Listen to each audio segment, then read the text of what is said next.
Hi, everybody. I hope you're having a great day on Read and Relax Day. I know I am. And I'm ready to read another Dr. Seuss book. It's kind of long, so make sure you're snuggled in. Get all cozy. It's a little bit longer one.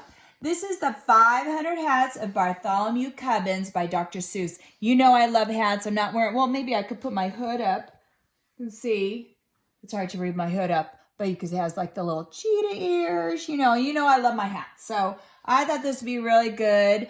And don't forget, you can also, when you're reading at home, I know Aiden and Connor did this yesterday. They were FaceTiming as they were reading. That's a fun thing to do. And then you can see your friends as well, too. So here we go. The 500 Hats of Bartholomew Cubbins by Dr. Seuss. I think, Connor, you said that you had read this one before, so it's a really good one. All right, here's our title page. The 500 Hats of Bartholomew Cubbins by Dr. Seuss. In the beginning, Bartholomew Cubbins didn't have 500 hats. He had only one hat. It was an old one that had belonged to his father and his father's father before him. It was probably the oldest and the plainest hat in the whole kingdom of Did, where Bartholomew Cubbins lived. But Bartholomew liked it, especially because of the feather that always pointed straight up in the air. The kingdom of Did was ruled by King Derwin. His palace stood high on top of the mountain. From his balcony, he looked down over the houses of all his subjects. First, over the spires of the noblemen's castles, across the broad roofs of the rich men's mansions, then over the little houses of the townsfolk, to the huts of the farmers far off in the fields. It was a mighty view, and it made King Derwin feel mighty important. So here he is looking out all over his kingdom. Far off in the fields, on the edge of a cranberry bog, stood the hut of the Cubbins family. From the small door, Bartholomew looked across the huts of the farmers to the houses of the townsfolk, then to the rich men's mansions and the noblemen's castles, up to the great towering palace of the king. It was exactly the same view that King Derwin saw from his balcony, but Bartholomew saw it backward. It was a mighty view, but it made Bartholomew Cubbins feel mighty small. Just after sunrise one Saturday morning, Bartholomew started for town. He felt very happy. Pleasant breeze whistled through the feather in his hat. In his right hand, he carried a basket of cranberries to sell at the market. He was anxious to sell them quickly and bring the money back home to his parents. He walked faster and faster till he got to the gates of the town. The sound of silver trumpets rang through the air. Hoofbeats clattered on the cobbled streets. Clear the way! Clear the way! Make way for the king! All the people rushed for the sidewalks. They drove their carts right up over their curbstones. Bartholomew clutched his basket tighter. Around the corner dashed 50 trumpeters on yellow-robed horses. Behind them, on crimson-robed horses, came the king's own guards. "Hats off to the king!" shouted the captain of the king's own guards. On came the king's carriage, white and gold and purple. It rumbled like thunder through the narrow street. It swept past Bartholomew. Then suddenly its mighty brakes shrieked. It lurched, and then it stopped. The whole procession stood still. Bartholomew could hardly believe what he saw. Through the side window of the carriage, the king himself was staring back, straight back at him. Bartholomew began to tremble. "Back up!" the king commanded the royal coachman. The royal coachman shouted to the royal horses. The king's own guard shouted to their crimson-robed horses. The trumpeters shouted to their yellow-robed horses. Very slowly, the whole procession backed down the street until the king's carriage stopped right in front of Bartholomew. The king leaned from his carriage window and fixed his eyes directly on Bartholomew Cubbins. Well? Well? He demanded. Bartholomew shook with fright. I ought to say something, he thought to himself, but he could think of nothing to say. Well? Demanded the king again. Do you or do you not take off your hat before your king? Yes, indeed, sire, answered Bartholomew, feeling greatly relieved. I do take off my hat before my king. But do you notice something in the picture? Yeah. Then take it off this very instant, commanded the king more loudly than before. But, sire, my hat is off, answered Bartholomew. Such impudence, shouted the king, shaking an angry finger. How dare you stand there and tell me your hat is off?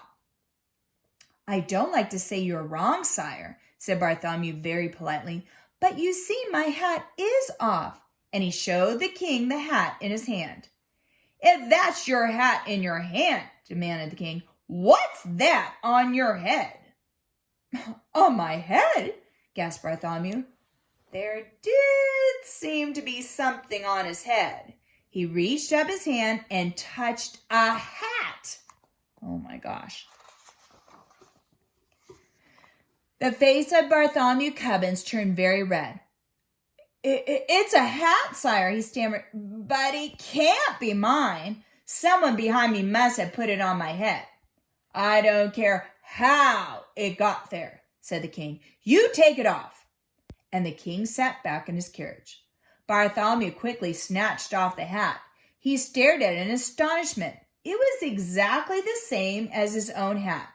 The same size, the same color, and it had exactly the same feather. By the crown of my fathers, roared the king, again leaning out of the carriage window. Did I or did I not command you to take off your hat? You did, sire. I took it off.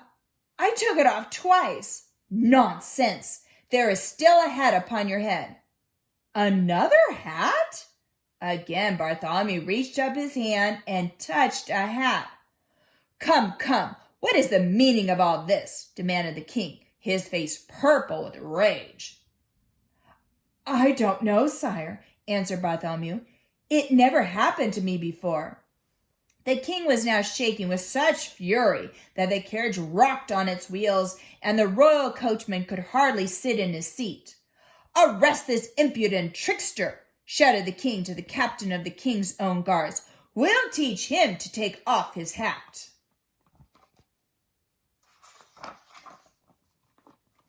The royal coachman cracked his long whip. The king's carriage swung forward up the street towards the palace. But the captain of the king's own guards leaned down from his big brass saddle and grabbed Bartholomew Cubbins by his shirt. Away flew Bartholomew's basket. The cranberries bounced over the cobblestones and rolled down into the gutter. With a jangling of spurs and a clatter of horseshoes, the captain of Bartholomew sped up the winding street toward the palace, out of the narrow streets, on top of the hill. On up the hill. Bartholomew clung to the captain's broad back. On and on they galloped, past the bright gardens of the wealthy merchants, higher and higher up the mountain, on past the walls of the noblemen's castles. Flop! The sharp wind whisked up Bartholomew's hat. Flop, flop! Two more flew up. Flop, flop, flop! Flew another and another. 4, 5, 6, 7. Bartholomew kept counting as the hats came faster and faster. Do you see them all falling off? Yeah. Lords and ladies stared from the windows of their turrets, wondering what the strange stream of hats could mean. Over the palace drawbridge they sped, through the great gates and into the courtyard. The captain pulled in his reins. His Majesty waits in the throne room, said a guard, saluting the captain. The throne room. The captain dropped Bartholomew to the ground. "I'd certainly hate to be in your shoes," he said, shaking his head sadly. For a moment, Bartholomew was terribly frightened. Still, he thought to himself, the king can do nothing dreadful to punish me because I really haven't done anything wrong. It would be cowardly to feel afraid. Bartholomew threw back his shoulders and marched straight ahead into the palace. "Follow the black carpet," said the guard at the door. All through the long hallway, Bartholomew could hear the muttering of voices behind heavy doors. "He won't take off his hat. No, he won't take off his hat."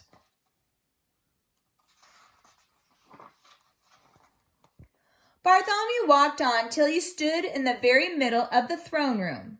The king, in a long scarlet robe, was sitting on his throne. Beside him stood Sir Alaric, keeper of the king's records. He wore in his belt, instead of a sword, a long silver ruler. Lords and noblemen of the court stood solemn and silent. The king looked down at Bartholomew severely. "Young man, I will give you one more chance. Will you take off your hat for your king?" "Your Majesty," said Bartholomew as politely as he possibly could, "I will. But I'm afraid it won't do any good." And he took off his hat. And it didn't do any good. Another hat sat on Bartholomew's head.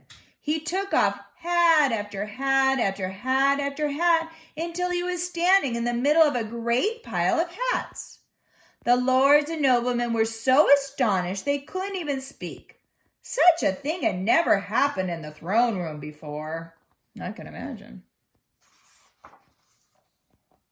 "Heavens," said Sir Alaric, keeper of the records, blinking behind his triangular spectacles. "He's taken off 45. Hey, do you notice they're using tally marks? You know, you go 1, 2, 3, 4, and then you make a dash for 5. Yeah, that's how he's doing it. "And there were 3 more down in the town," said the king. "And you must add on 87 more that blew off my head as we galloped up the hill," said Bartholomew, trying to be helpful. 135 hats? "Most unusual," said Sir Alaric, writing it down on a long scroll. Come, said the king impatiently. "Sir Alaric, what do you make of all this nonsense?" "Very serious nonsense, Your Majesty," answered Sir Alaric. "I advise you to call in an expert on hats." "Excellent," agreed the king. "Ho, guard! Fetch in Sir Snips, maker of hats for all the fine lords." Into the throne room marched the smallest man, wearing the tallest hat that Bartholomew had ever seen. It was Sir Snips. Instead of a sword, he wore at his side a large pair of scissors. "Take a look at this boy's hat," commanded the king. Sir Snips looked at Bartholomew Cubbins' hat and sniffed in disgust. Then he turned to the king and bowed stiffly. "Your Majesty, I, Sir Snips, am the maker of hats for all the fine lords. I make hats of cloth of gold, fine silks, and gems and ostrich plumes. You ask me what I think of this hat? Pooh! It's the most ordinary hat I have ever set eyes on." "In that case," said the king, "it should be very simple for you to take it off." "Simple indeed," mumbled Sir Snips haughtily, and standing on his tiptoes, he pushed his pudgy thumb at Bartholomew's hat and knocked it to the floor. Immediately, another appeared on Bartholomew's head. "Screebies!" screamed Sir Snips, leaping in the air higher than he was tall. Then he turned and ran shrieking out of the throne room. "Dear me," said the king, looking very puzzled. "If Snips can't do it, this must be more than an ordinary hat." 136, wrote Sir Alaric, wrinkling his brow. "Your Majesty, I advise you call in your wise men." "Fine idea," said the king. "Ho, guard! Bring me Nad. Nad knows everything in all my kingdom." In came an old man. He looked at the hat on Bartholomew's head, and he looked at the pile of hats on the floor. "Nad, my wise man, can you take off this hat?" "Can you take off his hat?" asked the king. Nad shook his head solemnly, no. "Then fetch me the father of Nad," commanded the king. "He knows about everything in all my kingdom and in all the world beyond." In came an even older man. But when he looked at Bartholomew's hats, the father of Nad merely locked his fingers across his beard and said nothing.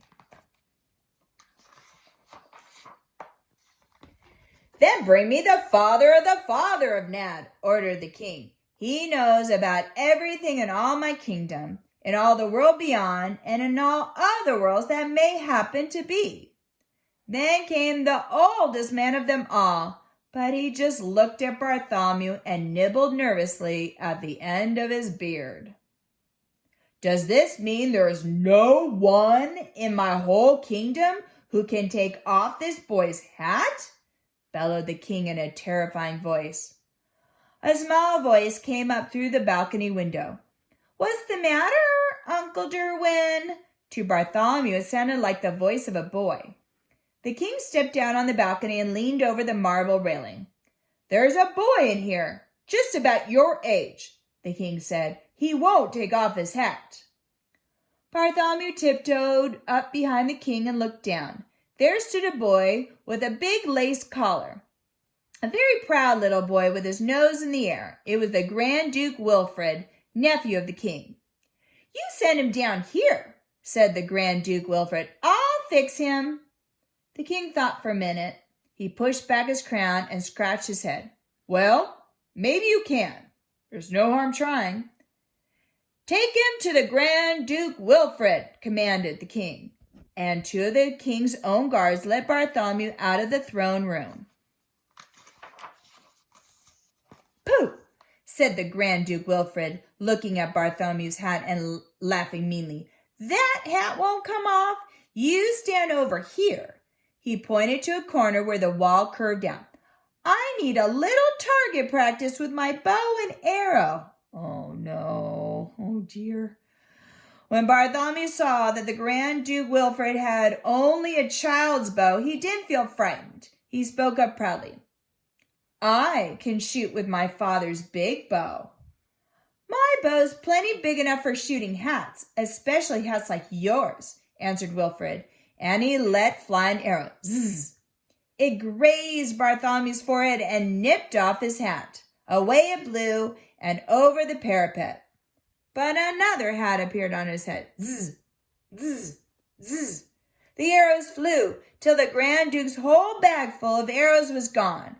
And still a hat sat upon Bartholomew's head. "It's not fair," cried the Grand Duke. "It's not fair." He threw down his bow and stamped upon it. 154 hats, gulped Sir Alaric.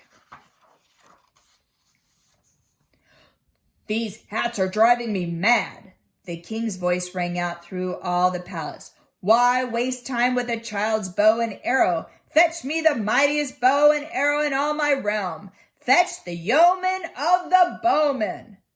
"Yeoman of the bowmen," echoed all the lords and noblemen of the court.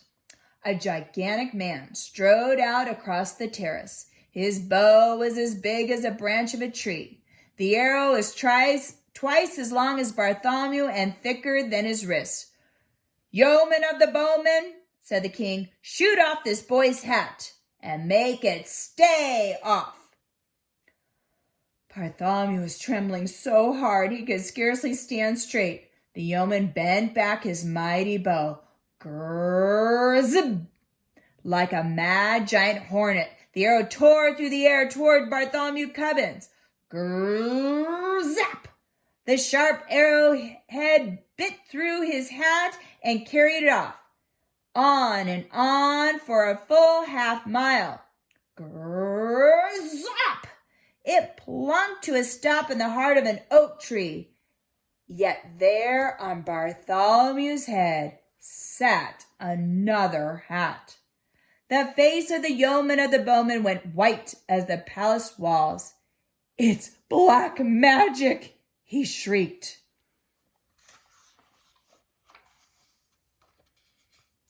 "Black magic! That's just what it is," sighed the king with relief. "I should have thought of that before. That makes things simple. Back to the throne room. Call my magicians." In the whole throne room there wasn't a sound as loud as a breath, but from the spiral stairs that led down from the southwest tower came the shuffling of slow, padded feet. The magicians were coming. Low and slow, they were chanting words that were strange. "Dig a hole 5 furlongs deep, down to where the night snakes creep. Mix and mold the mystic mud. Malber, balber, tidder, tud." In came 7 black-gowned magicians, and beside each one stalked a lean black cat. They circled around Bartholomew Cubbins, muttering deep and mysterious sounds. "Stop this useless muttering," ordered the king. "I want a chant that will charm away this boy's hat." The magicians huddled over Bartholomew and chanted, "Winkabus, tinkabus, fotchi clay. Hat on this demon's head, fly far away. Howl, men, howl away, howl away, howl away. Yowl, cats, yowl away, yowl away, yowl away.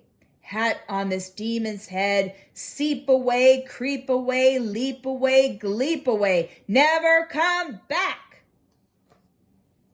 I wonder if that worked. "A mighty good chant," said the king, looking very pleased. "Are you sure it will work?" All the magicians nodded together. "But," said the king, looking puzzled, "there still seems to be a hat upon his head. How long will it take for the charm to work?" "Be calm, O sire, and have no fears," chanted the magicians. "Our charm will work in 10 short years."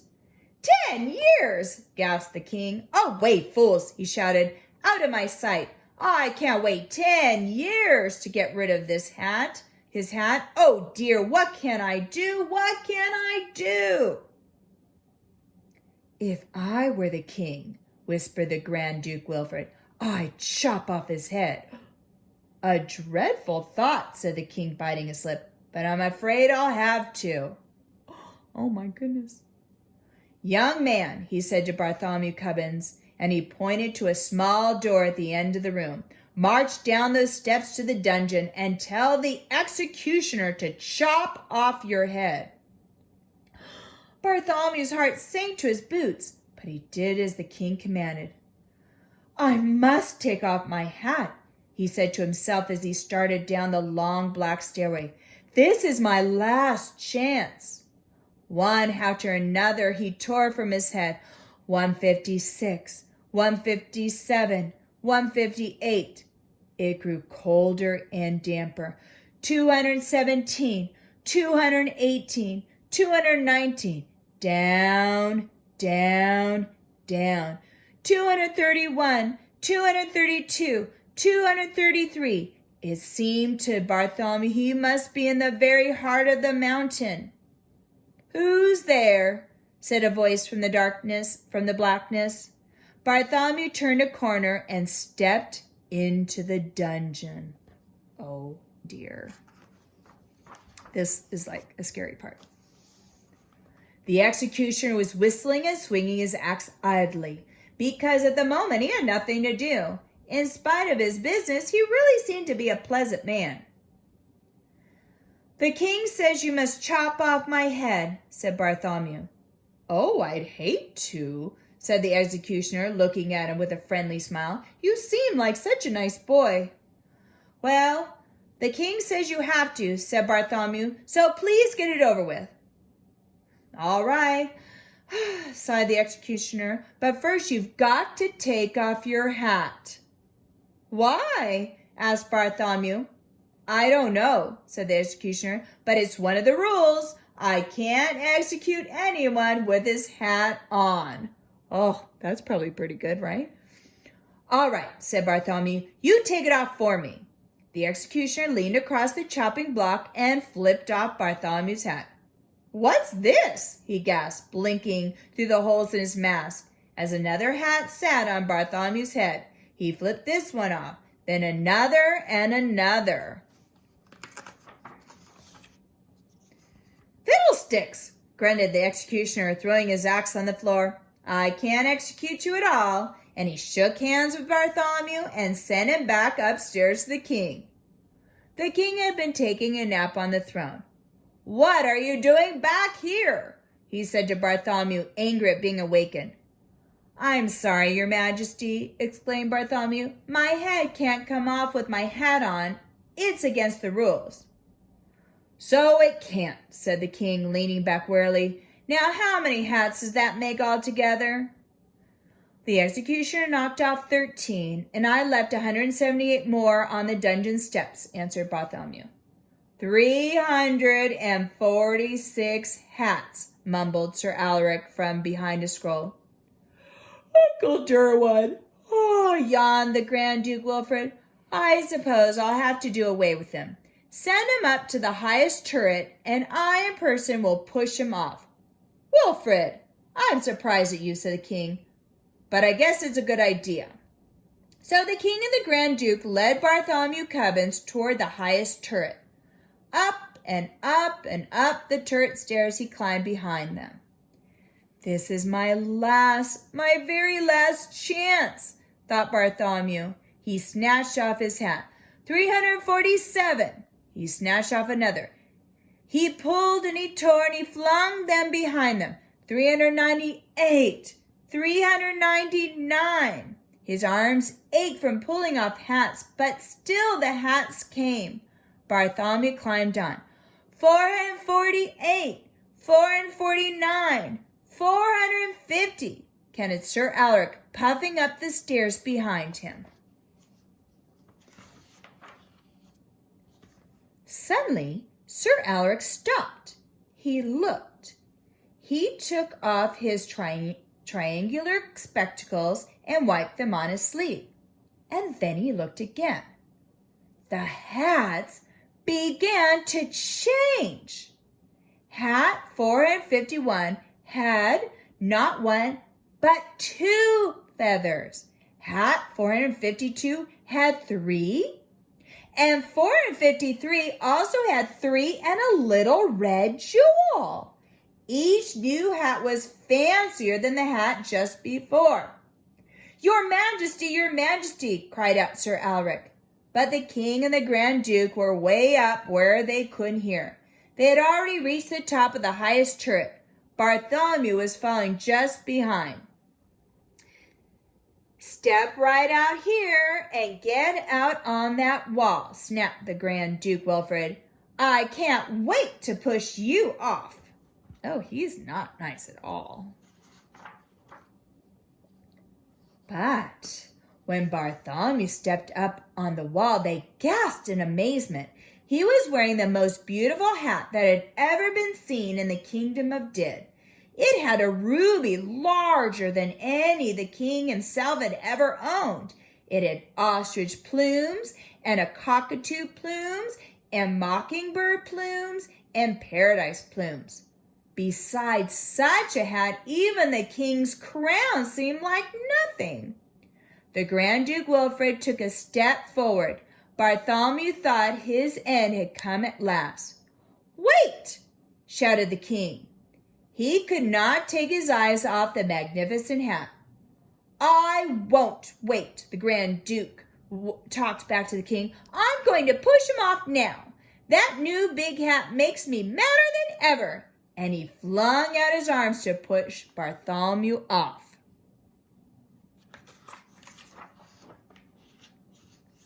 But the king was quicker than Wilfred. He grabbed him by the back of his fine lace collar. This is to teach you, His Majesty said sternly, that Grand Dukes never talk back to their king. And he turned the Grand Duke Wilfred over his knee and spanked him soundly, right on the seat of his royal silk pants. And now, smiled the king, lifting Bartholomew down from the wall, it would be nice if you'd sell me that wonderful hat. 498, 499, broke in the tired voice of Sir Alaric, who had just arrived at the top of the steps. And that, he pointed to the hat on Bartholomew's head, makes exactly 500. 500! Exclaimed the king. Will you sell it for 500 pieces of gold? No, anything you say, sire, answered Bartholomew. You see, I've never sold one before. The king's hands trembled with joy as he reached for the hat. Slowly, slowly, Bartholomew felt the weight of the great hat lifting from his head. He held his breath. Then suddenly, he felt the cool evening breezes blow through his hair. His face broke into a happy smile. The head of Bartholomew Cubbins was bare. Look, your majesty, look! He shouted to the king.